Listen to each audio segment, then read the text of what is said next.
Now student ratio वाले chapter का first question करते हैं।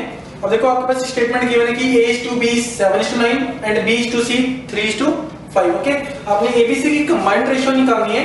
अब देखो सबसे पहले स्टेप इसमें करना क्या है, अब आप ये भी लिख सकते हो कि A/B किसके इक्वल आएगा 7/9 के इक्वल, एंड B/C की जो वैल्यू होगी वो क्या लिख सकते हो आप 3/5 के इक्वल। ओके, अब नेक्स्ट स्टेप आपने क्या करना है, ABC की अगर कंबाइंड रेशियो आपको चाहिए कि ABC की कंबाइंड रेशियो निकालनी है तो बेसिक पार्ट में आपको किया होगा आपने कि जब भी कंबाइंड रेशियो निकालनी है तो आप जेट वाले मेथड से मल्टीप्लाई कर सकते हो। अब देखो अगर हम इसको सोल्व करें यहाँ से, और सबसे अगर ऊपर A लिखा हुआ है आपने तो यानी कि सबसे पहले वैल्यू A की आएगी 7 3 21। ओके, रेशियो B के लिए क्या करेंगे हम, इस न्यूमरेटर को इस डिनोमिनेटर से मल्टीप्लाई कर देंगे, कितना आ गया 9 3 27। ओके, फिर नेक्स्ट आपके पास स्टेप आएगा कि 9 5 45। तो ये वैल्यू आ गई। जब तक आप रेशियो को लोएस्ट टर्म में नहीं चेंज कर सकते, जो ऑप्शन होती है हमेशा लोएस्ट टर्म में गिवन होती है, तो आप पहले इसको किसी कॉमन पार्ट से कैंसिल करोगे। कॉमन पार्ट से कैंसिल करें, 3 7 21, 3 9 27, 3 1 3 और 3 5 15। ओके, तो ये आपका आंसर होगा। Next question, second question solve करते हैं। सेकंड क्वेश्चन में देखो आपके पास स्टेटमेंट ये दी हुई कि 2A is equal to 3B which is equal to 4C। ये आपस में इक्वल है। आपने ABC की अगर कंबाइंड रेशियो फाइंड करनी है तो उसके लिए भी हम वही स्टेप रिपीट करेंगे कि यहाँ से आप ये भी लिख सकते हो कि A/B किसके इक्वल होगा। अब देखो अगर आप सिर्फ इसको ही कंपेयर करो तो B को इधर ले आओ तो 2 को उधर ले जा सकते हो, तो आप A/B को लिख सकते हो कि 3/2। ओके, और अगर यहाँ से अब आपको B/C की रेशियो भी हम फाइंड कर सकते हैं। अब देखो अगर हम इसको चेक करें, अगर हम इन दोनों को कंपेयर करें तो B/C को क्या लिख सकते हैं हम 4/3। ठीक है, C को हम इधर ले जाएंगे, 3 को उधर ले जाएंगे तो B/C की वैल्यू क्या आएगी 4/3। कंबाइंड रेशियो के लिए अब देखो यहाँ पर भी आपके पास न्यूमरेटर में है, डिनोमिनेटर में, और यहाँ भी B न्यूमरेटर में आ रहा है, तो आपके पास ये अरेंज है। अब अरेंजमेंट करने के बाद आपस में इनको क्या करो, Z वाले मेथड से मल्टीप्लाई कर दो। ये आ जाएगा 4 3 12, 4 2 8 एंड 2 3 6। ओके, फिर अगर आप ये कैंसिल कर सकते हैं इसको, देखो यहाँ पे कैंसिल करके आएगा 6, यहाँ पर वैल्यू आएगी 4 और यहाँ पर वैल्यू आएगी 3। ओके, तो इस क्वेश्चन का आंसर है वो है कितने 6 4 3। Now student question number 3 solve करते हैं। क्वेश्चन नंबर 3 में देखो स्टेटमेंट गिवन है 2A is equal to 3B and 4B is equal to 5C, then find the ratio of A:C। अब आपको सिर्फ A:C की रेशियो चाहिए। तो A:C की रेशियो के लिए क्या करेंगे, पहले तो आप कंबाइंड रेशियो ही निकालोगे A B और C की। अब देखो आप यहाँ से ये लिख सकते हो कि A/B किसके इक्वल आएगा 3/2 के इक्वल, और यहाँ से अगर हम B/C देखें कि B/C क्या आएगा, अब ये देखो C को इधर लेके आएंगे तो 4 उधर चला जाएगा तो P/C कितना आ जाएगा 5/4। अब देखो यहाँ पर B डिनोमिनेटर में आ रहा है, यहाँ न्यूमरेटर में आ रहा है, तो आपका क्वेश्चन अरेंज्ड है। अब आप इसको क्या कर सकते हो, डायरेक्ट Z वाले मेथड से मल्टीप्लाई कर दो तो वो ABC की कंबाइंड रेशियो आएगी। ठीक है, आप देखो 5 3 15, 5 2 10 और 2 4 8। ओके, अब ये किसी कॉमन पार्ट से कैंसिल नहीं हो सकते, यानी कि ये आपकी रेशियो है, पर आपको सिर्फ वैल्यू चाहिए A:C की। ठीक है, तो A:C की जब आप रेशियो फाइंड करोगे वो रेशियो किसके इक्वल होगी 15:8 के इक्वल होगी। ओके, A की वैल्यू अगर आपने आगे लिखी है तो यहाँ पर भी आप 15 आगे ही लिखोगे और 8 को पीछे लिखोगे, पर आपकी बुक में क्वेश्चन जो B पॉइंट दिया हुआ है, ठीक है, ये आपकी बुक में ऑप्शन नहीं है, वहां पर B पॉइंट में दिया हुआ है 8:15। आप कभी भी A:C को 8:15 नहीं लिख सकते, वो हमेशा क्या रहेगा 15:8 ही रहेगा।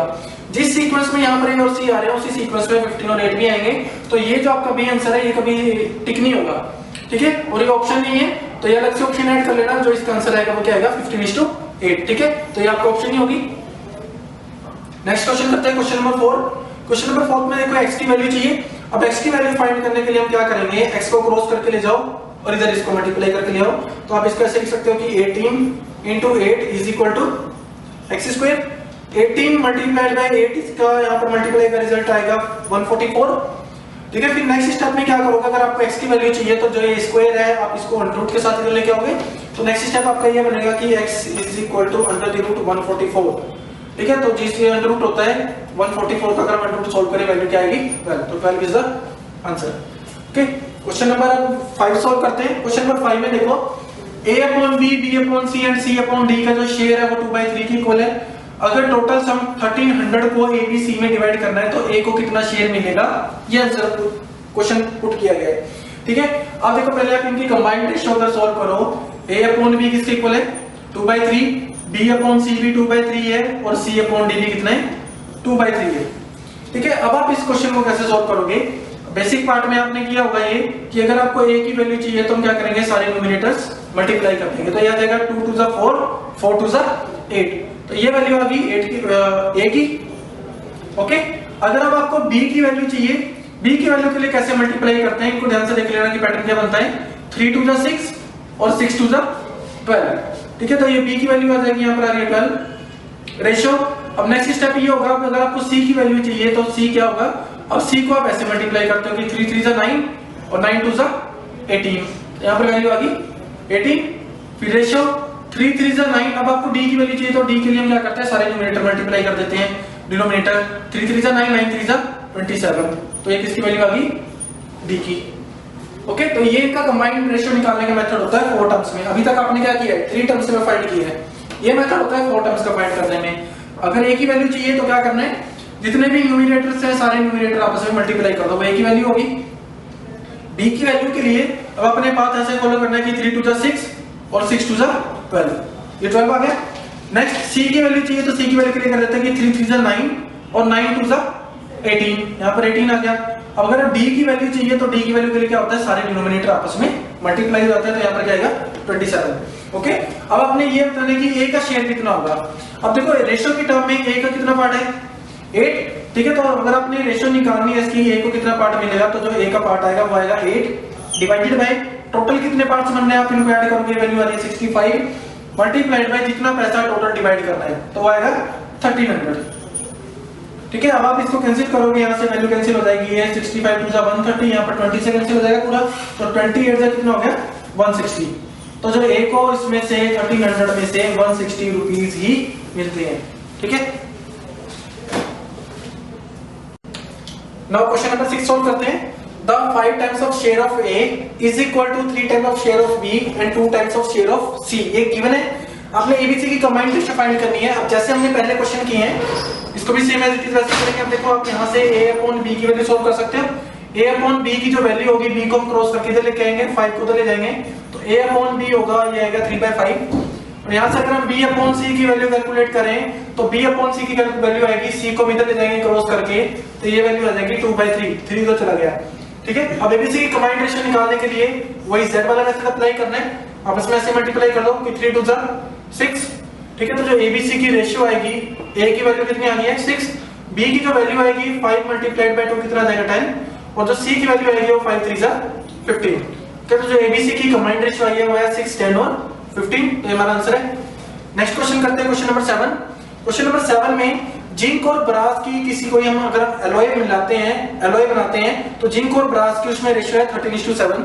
अगर उसमें से अगर किसी एलॉय का टोटल वेट 100 kg दिया हुआ है तो उसमें जिंक का कितना पार्ट होगा, तो उस क्वेश्चन को कैसे सोल्व करना है। अब अगर आपको जिंक की वैल्यू चाहिए, अब देखो जिंक रेशियो की टर्म में कितने 13, तो इसकी वैल्यू यहाँ पर रखो 13 डिवाइडेड बाय टोटल मिला के कितने पार्ट्स बन रहे हैं 20, तो जो रेशियोज का सम है वो डिनोमिनेटर में मल्टीप्लाइड बाय 100।